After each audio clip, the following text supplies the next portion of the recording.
Reconnecting has never been more important. And your Transport for Ireland network is growing and improving to bring you closer to the things that matter most. With new services, longer operating hours, integrated fare options, and a move towards cleaner, greener, more comfortable ways to travel. For everyone's safety, please remember to wear a mask on board, wherever and whenever you travel with us. Reconnect with the Transport for Ireland network. Plan your next trip at transportforireland.ie.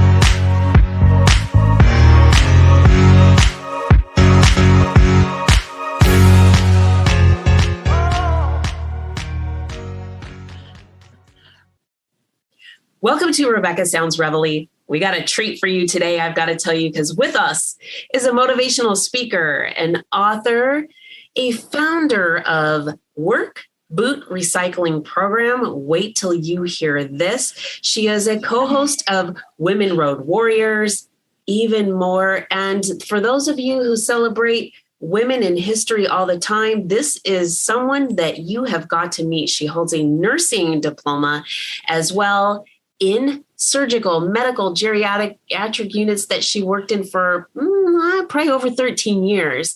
She also holds a certificate in occupational health and safety and has worked full-time, wait for it, as a heavy equipment operator in Northern Alberta, Canada. There is so much to this woman. You think that someone could be just packed with, wait, she's explosive. You're going to see, because when you hear how skilled she is at driving the type of trucks that she does, and I'm going to minimize it right now, Caterpillar truck, a liter water truck, a grader, should we like excavate? I mean, I can think of the trucks that I know of or the equipment, but just wait. This is going to blow your mind, because she, in this small package, is, like I said, explosive. She has proven herself by driving absolutely the biggest equipment in the world. And welcome to the show, Kathy Tuccaro. Hi. That was absolutely wonderful. Thank you.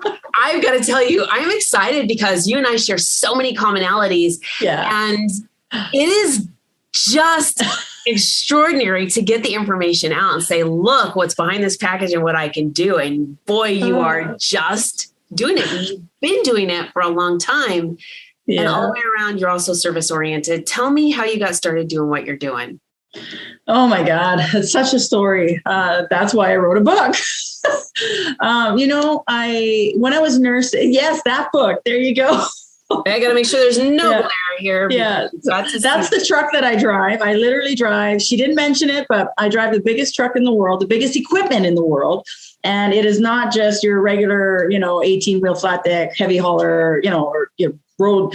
But no, I drive a truck the size of a house, as you saw in my book. But I mean, I've been doing this for 9 years, but before that, 10 years ago, I was drunk and homeless on the streets. I ended up losing my nursing career. I had lost everything I owned. Even my 16-year-old daughter wouldn't talk to me. I had slashed my arm. I don't know if you can see it. I had big slashes, gauges. I don't remember doing it. I was drunk. I was a wicked alcoholic. I couldn't function. And the reason I ended up drunk and homeless and losing my wonderful nursing career is because I had never spoken of childhood trauma. I mean, I was molested as a child. I was raped at 14, 15, I was attacked, 18, I was drugged and raped by a photographer in Miami. I was gang raped at 19, like just all these things, but no one had ever, even my own mother didn't know. Like I couldn't voice it. I couldn't talk about it. And so even though, like, the way I used to say is that it was a wound, just like I was caring for wounds in nursing, right? Where you see the physical wounds, but our trauma is inside. So it's still a wound. And what happens when you don't take care of wounds? They become infected, right? And the infection can go septic and toxic. But the way the inner wounds become septic, it affects your mind. It affects the way you think. It affects your self-esteem. It gives you addiction. It gives you, all sorts of like depression and anxiety and eating disorders, anything. So the reason I lost my nursing career was because I didn't tend to those inner wounds, right? I pretended that everything was fine. I'm a nurse. I got this great career. Life is fantastic. When in reality, it wasn't, because I was living, during 7.5 years of incredible domestic violence, but nobody at work knew that either, because I was really good at smiling and saying, I'm good, I'm tough. When in reality, I'm a mess. I'm a complete disaster. Nobody knew. It was so bad that I was living in and out of women's shelters and still nursing at the same time, Oh, it's easy. It's really easy at that time for me to take care of everybody else and not take care of me. I mean, I'm working 16-hour days. I was working 2 jobs just because I didn't want to go home. It was so violent and so awful at home, but I didn't have the tools to help myself because I was a mess from not dealing with anything. Right. Sorry, go. No, I'm just thinking about how much spot on the things that you're saying, that there are so many people who are not only watching, but listening and identify exactly 100% with what you're saying, because this face, I know, right? Said these internal traumas, these injuries, and yet they're not addressed. The wounds aren't, you don't go to the hospital like you do if you slice this or break this. And the stigma behind when you go to get help for something that's going on internally keeps people away.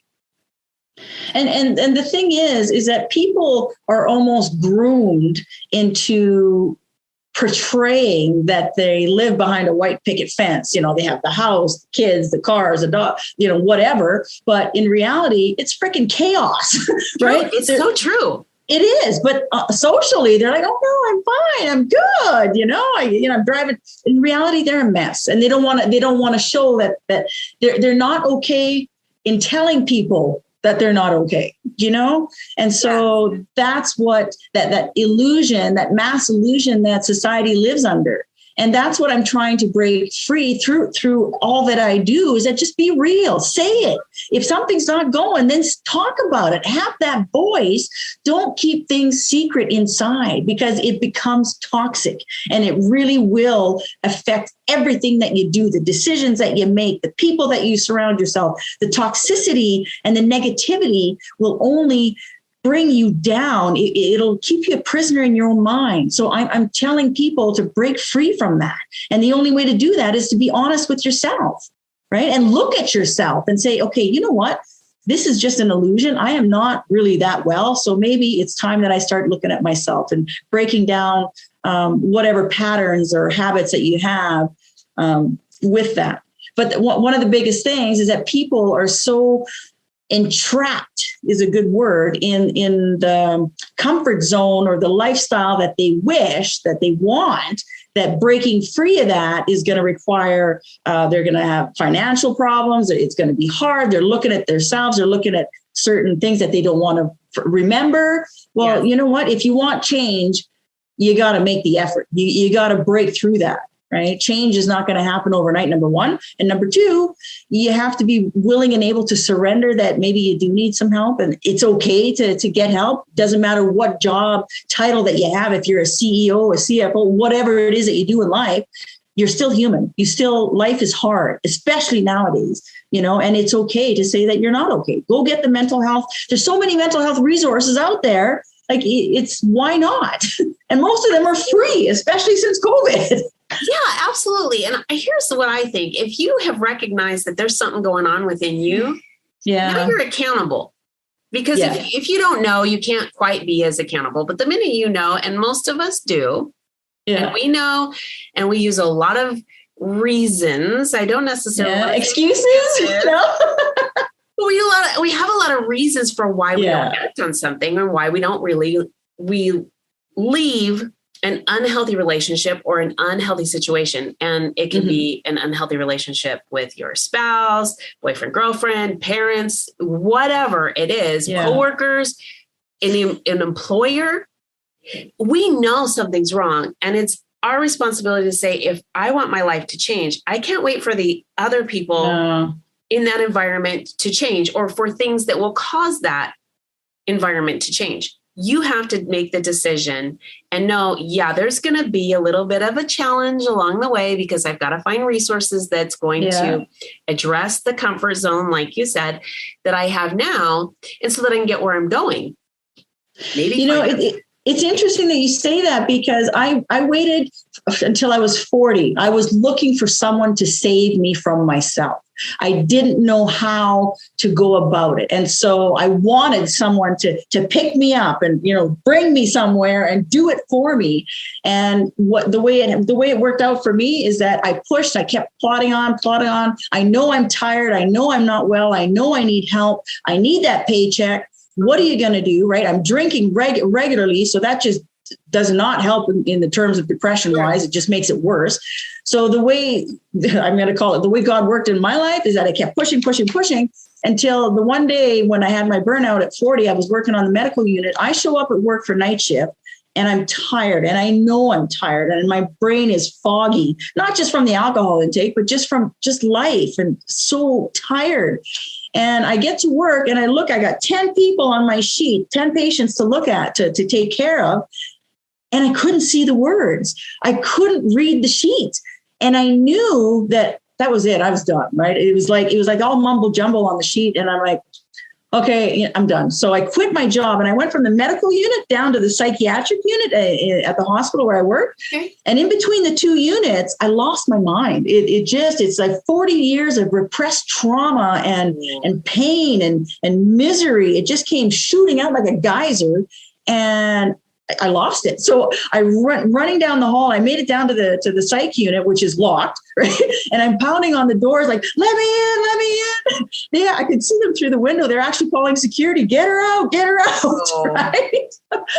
So I had two security guards drag me down the hall, down to a emergency. It was like a padded room so I wouldn't hurt myself. But it was there. That was the first time that I spoke to a psychiatric doctor about things. I'd never spoken to anybody about anything.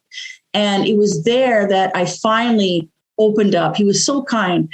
And I thought for sure that he was going to stamp me on the forehead, label me as bipolar, multiple personality, whatever. Give me some happy pills, lock me up for 72 hours for an assessment, right? And then tell me that there was something wrong with me. So at the end, when I say, okay, well, after 2 hours of talking, I said, so are we going? He says, go where? And I said, aren't you going to lock me up and give me some happy pills? And he puts his glasses down and he says, oh no, my dear. He says, there's no amount of pills in the world that is going to fix you. I'm like, what? After all that I told you? And he says, number one, you need to quit drinking alcohol. He says, number two, he says, I've been taking notes. He shows me the list. He says, did you see how much is on this list? He says, you need to address this. Pills don't fix this. You need to fix this. That was like a thunderbolt in my life. I couldn't believe it. And I went to a 21 treatment place for alcohol. And it was there that I realized that the alcohol was so not the problem, that it was everything on that page. Mm-hmm. But let me tell you, that was in 2008. And it took until 2011 when I ended up homeless on the streets. Change, like I said earlier, change does not happen overnight. Even though I know I have a problem, I know what needs to be fixed. There's a lot of layers, a lot of pain. So you can only chip a little bit at a time. So it took a long time. And even now, that was like how many years ago? We're 2022. I'm still changing. I'm still growing. I'm still evolving. Right. And I'm using whatever happened, not as I use it as fuel now. I use it as my motivating factor to continue doing what I do to help others accomplish where they need to go. Right. Because I've lived it. I want to jump back for a minute to the time at the psychiatrist, because this, I think, is something that those that are watching and listening really, if they were to take something away, this would be the point where I would say, you've got to pay attention right here, because the biggest challenge for a lot of people in understanding about sharing what's going on or seeking tools, resources, or a confidant is the fear of what is going to happen if I tell you that this is going on with me. Are they going to lock me up? If that happens, I lose my job. Then I lose my kids. And there's this whole tumbling down a hill of something that probably won't happen. Because they're going to say, like what you shared, these are the things we need to address. Let's look here first.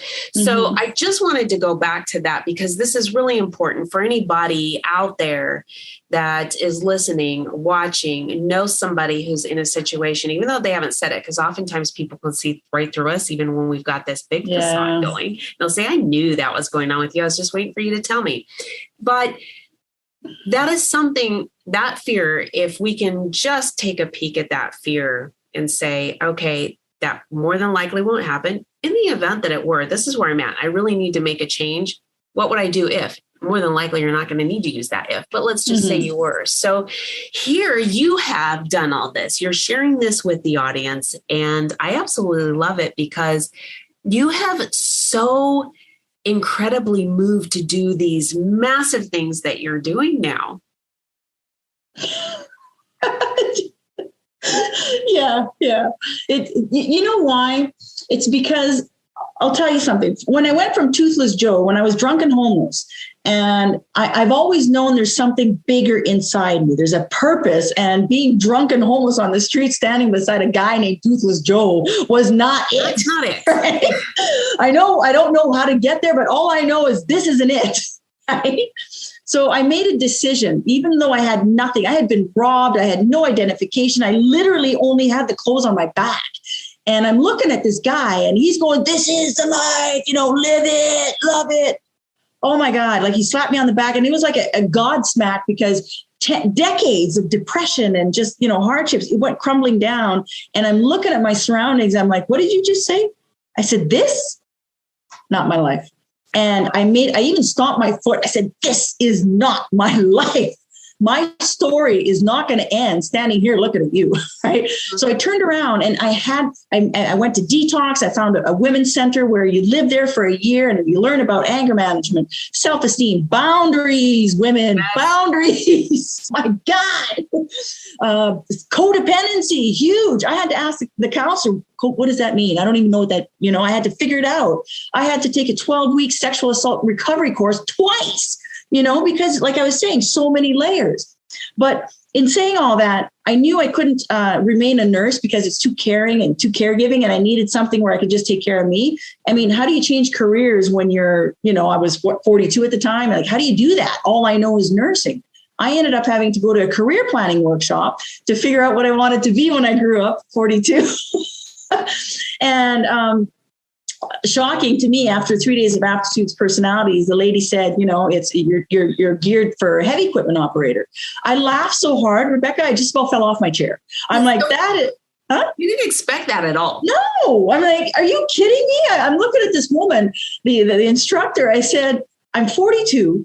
I'm a woman. I don't even like equipment. I'm not mechanically inclined. And in my opinion, it's a man's job. I said, your test is wrong, right? I push it back. She looks at me, puts her glasses down, puts one hand on her hip and says, if only you'd believe in yourself a little bit, missy, you'd see the test is right. She gives it back. She put on a 10-minute video of Les Brown. It's possible. For those that don't know who Les Brown is, biggest motivational speaker in the world. So she puts on a video from him. It's possible. And I went from sitting like this with my arms crossed. This is bullshit. I just wasted 3 days, to actually opening myself to the possibility that, you know what? I'm a good driver. I could drive a truck. I had no idea these trucks existed, but, I said I could drive a truck. So she sent me to a nonprofit organization called Women Building Futures, where women get into the non-traditional trades sponsored by companies. The day, my luck, the day I walked in was the day that Imperial Oil happened to be there sponsoring 16 women to take this 12-week course. 170 women applied. Why would they pick me? because I had nothing left to lose. I had already lost it all. I made sure they picked me. I mean, I went above and beyond to jump through their hoops and do what they wanted me to do.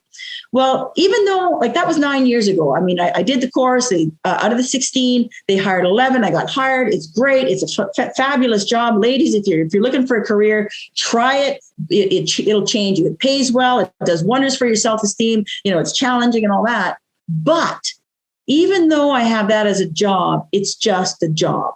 My purpose in life, like I was saying, back standing there with Toothless Joe, it's not to operate heavy equipment.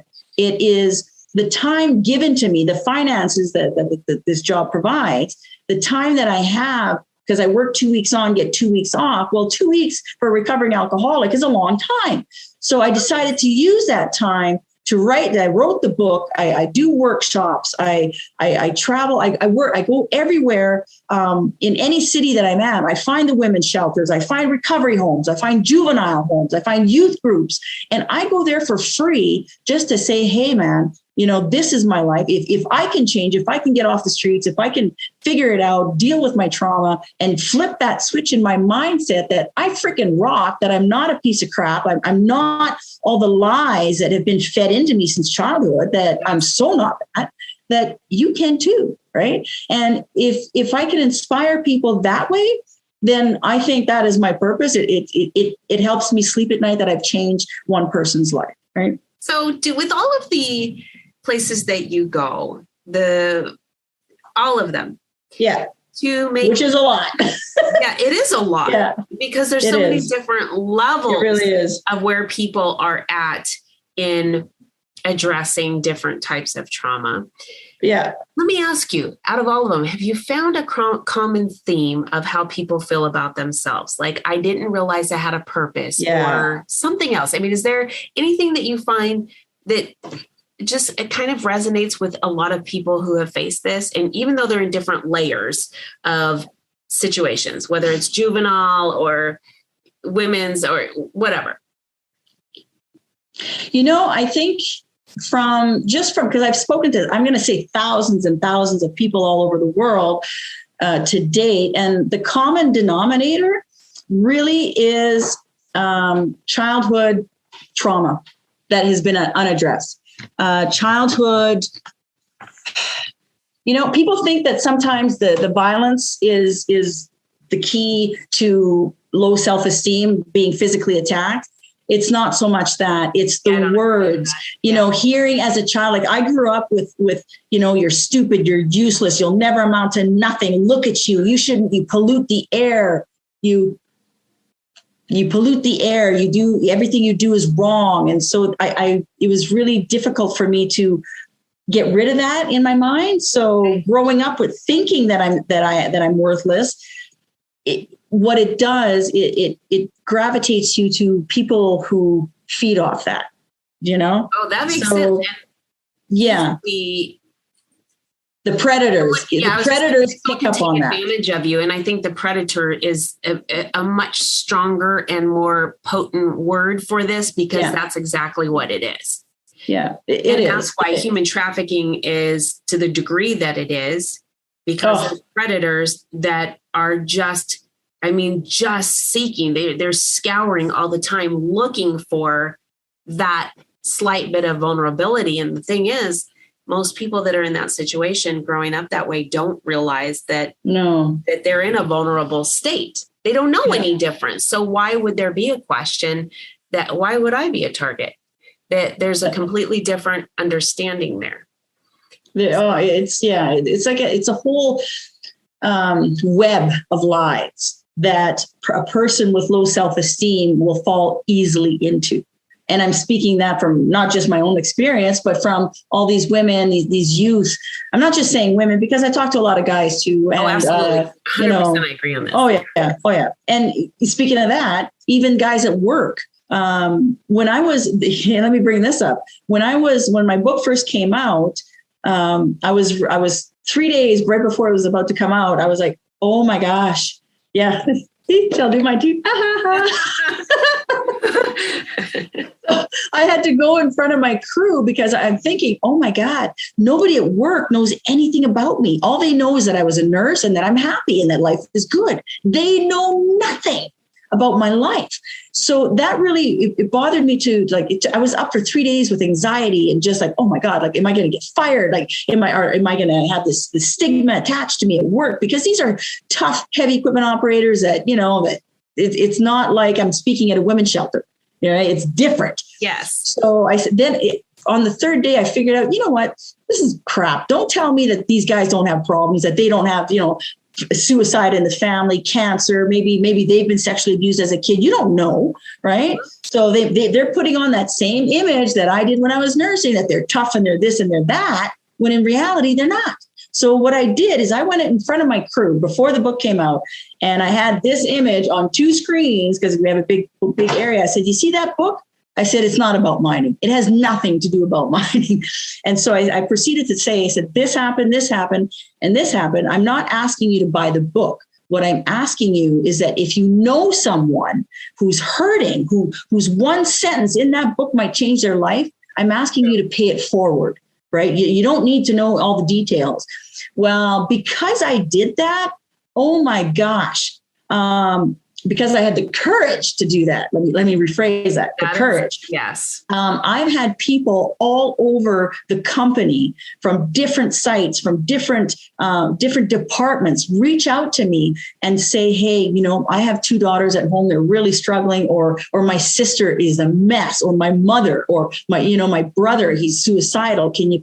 So it went from my coworkers saying, hey, how's the weather? What did you do on days off? Basic superficial bullshit, excuse my language, superficial stuff, to actually having conversations about real life issues, yes, not the superficial stuff.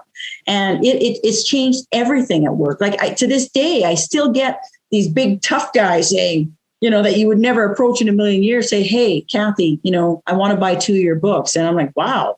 Right. And so that's the whole baseline of what I do, is to start conversations that you don't have to be superficial. When I go speak for large companies like Caterpillar or Fitting, these are corporate corporations. Well, these are all executives, right? And here I am. They got all these titles, which I kind of joke about, CEO, CFO, and here's me, HEO, heavy equipment operator. I'm at the bottom of the pole, but people, even though you have a big job title, you're still human. You still have life problems. I want to share that too, because I've worked with victims for many, many, many years now, well over 20 years. And some of the ones when I first were working with people were kind of surprising, because they would be doctors who were the aggressor. They were abusing their wife and their children.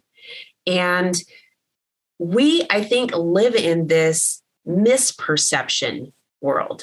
We misperceive our own selves, and we also misperceive others. We think that what we see is exactly how it appears, and that is not the case. And most of us should think about that too, because what is going on in your world? I'm going to ask you, you don't have to answer this, not for you, Kathy, but those watching and listening. What's going on in your world that you don't share with others? Exactly. Same thing with everybody else that you come on across. And why do I say that? Because we're all human. We're wired with emotions and the way that we have been brought up and all of the things that make us a human being. There's nothing wrong with that. But understand that that's okay to know that we have these things that we misinterpret. And that's exactly what's exciting about the things that you just shared. Executive level, they're saying, hey, Kathy, tell me what you got in there. And you said, it could be just one sentence. And really, truly, that essentially sometimes is all it takes, is one little phrase that creates a massive earthquake in someone's world, and they're on a new road. If I were at home in Cochrane in Canada, in my office, I created the wall of love, and it's gifts, it's text messages, it's letters, it's notes written on napkins, it's little things that people give to me. And I put it on my wall as a reminder on days that I'm struggling. Am I making a difference? Should I continue? Like, what am I doing? Because I still struggle.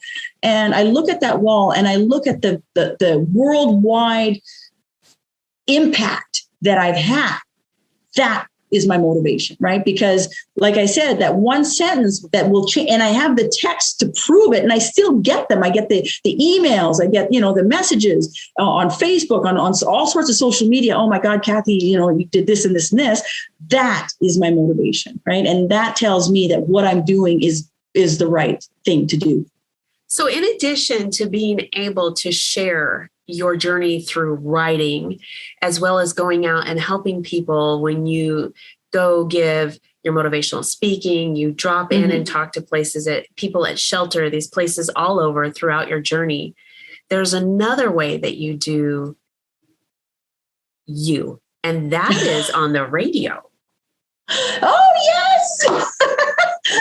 I am now a co-host for Women Road Warriors, based out of TNC Live Radio from Houston, Texas. My co-host, Shelly Johnson, she's spectacular. And yours truly, yourself, was a guest on our show. Yes. That's how we met. It was incredible being on there with both of you. Wasn't it nice? It was just, oh my gosh. This came about because she interviewed me for her show last year and thought I was so vibrant and had so much value to what I said. She emailed me after. She says, hey, I was thinking about creating a show specifically for, women. Would you want to be my co-host? I'm like, what? Really? I'm like, yeah. Never say no to an opportunity. So yeah. And so now we've just 2 weeks ago, we interviewed Valerie Bertinelli. Eddie. I know. She just sent me a case of her books. I got them almost yesterday before I flew home, of her book called Enough Already. So most of them, there's about 20 books. I'm going to be distributing them to certain women that really, really struggle, because her book is titled Enough Already. Yeah, and she signed them all. She has a hers is incredible. Yeah, what an honor. I mean, if only Toothless Joe could see me now. Seriously, though, because what you're doing, and you are inspiring those who may not have shared some things, or it has only been in a limited circle, to actually start getting that out and making a difference for other people. And the more of us that do this, the better impacts that we have and the chance to change lives in such a healthy way. And I love the fact that you are on the program that you are, on the station that you are, and it's addressing women. And women, when you think about it, road warriors, I mean, these are women in a men's field more than likely. And I found it appealing because I was a truck driver and a mechanic in the Marine Corps, and that is unique for we're in such a small, part of the world. But nonetheless, the impact is absolutely huge, because women that are taking on these jobs know that they can get out and, just smash at something. Hey, I've got something to say and I'm going to share this with you. And it's not in a rude way. It's just in a way that is so they can reach men in some ways that others can't, just simply because of the field of the work. We're in this field. We work side by side, so I can talk to you. They know you're pulling your weight. They feel you can trust you.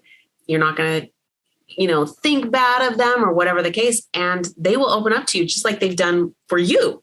And that's incredible. And I love what's going on. Plus all of the education and the guests that you have on are absolutely informative. And it's just, they are.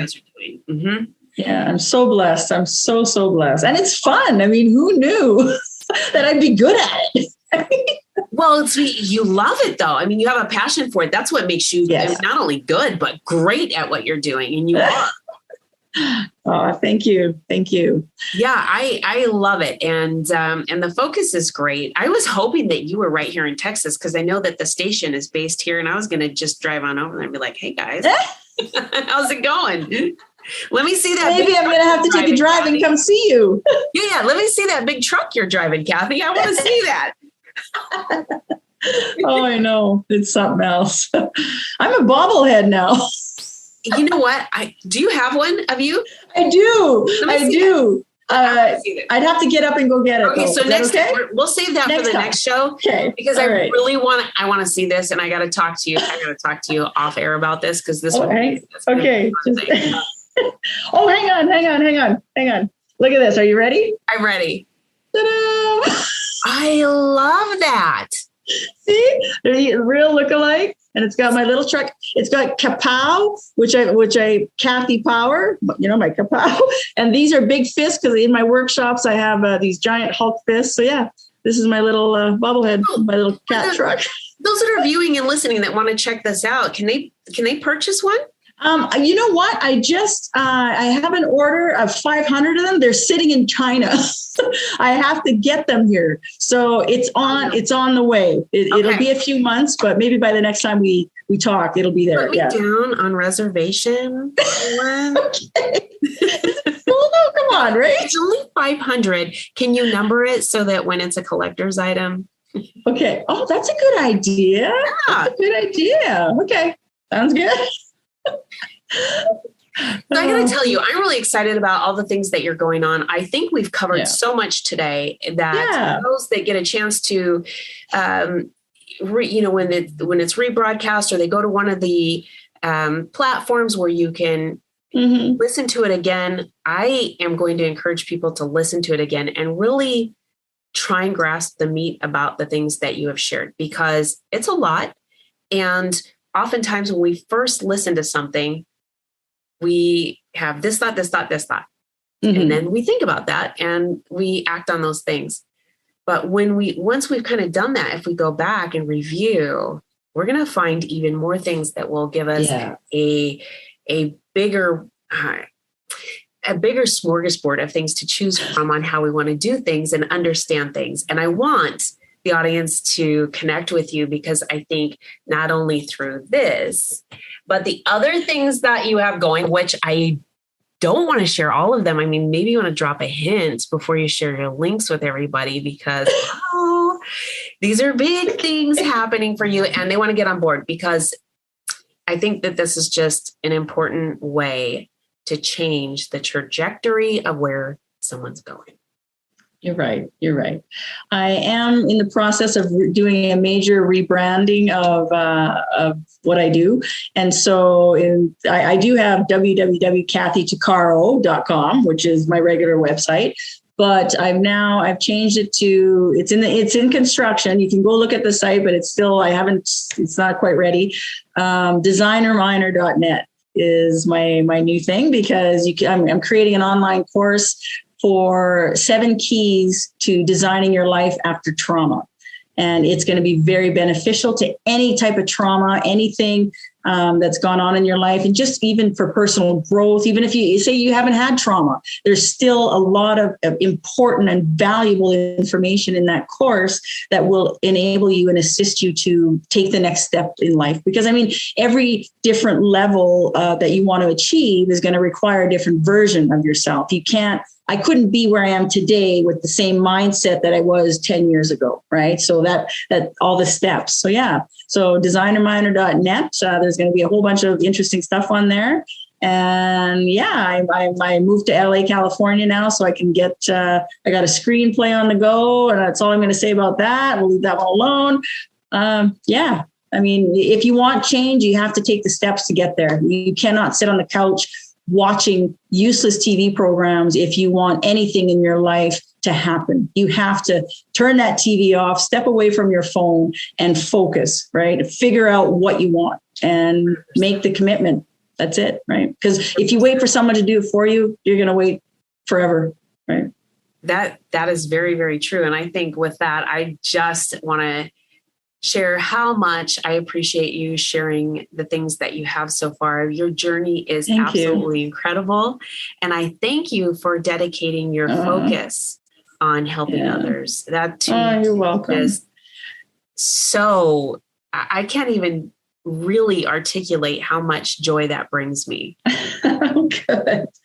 The bottom line really in anything, in any goal or vision or dream that you have, is that you have to believe in the person you want to become. You have to to, like, in my case, I had to unlearn everything that was ever put in my brain since childhood. I had to relearn who Kathy really was.